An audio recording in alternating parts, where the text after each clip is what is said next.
గత ప్రభుత్వం కమిషన్ల కోసం కాళేశ్వరం కట్టింది కానీ పేదలకు ఇళ్ల నిర్మాణాలు చేపట్టలేదు. మంత్రి పొంగులేటి శ్రీనివాస్ రెడ్డి బీఆర్ఎస్ పార్టీని విమర్శించారు. జూబ్లీహిల్స్ ఎన్నికల్లో ఒక మాజీ మంత్రి మాట్లాడుతూ తమ ప్రభుత్వంలో 1,00,000 ఇళ్లు కట్టామని చెప్పారని, రాష్ట్ర వ్యాప్తంగా 1,00,000 ఇళ్లు పునాది స్థాయిలో, మొండి గోడల స్థాయిలో ఉన్నాయన్నారు. వాటిని మేము బాధ్యతగా తీసుకుని పూర్తి చేస్తామని తెలిపారు.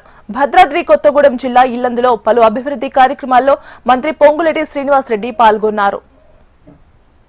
నియోజకవర్గంలో ఈనాడు ఇందిరమ్మ ఇల్లు కార్యక్రమం యుద్ధ ప్రాతిపదికన కులాలు, మతాలు, పార్టీలు కూడా చూడకుండా పేదవాడు అయ్యుంటే చాలు, పేదవాడికే ఇల్లు ఇస్తామని చెప్పి నీది ఏ పార్టీ అని అడగల, నీది ఏ కులం అని అడగల, అర్హులైన ప్రతి పేదవాడికి ఇల్లు ఇస్తూ ఇల్లు కట్టుకున్న వాళ్ళకి 4 విడతల్లో 5 లక్షల రూపాయలు ఆ కట్టిన స్థాయిని బట్టి ప్రతి సోమవారం నాడు వారి ఖాతాలో జమ చేస్తున్న ప్రభుత్వం డబ్బులు మీరెన్నుకున్న ఇందిరమ్మ ప్రభుత్వం.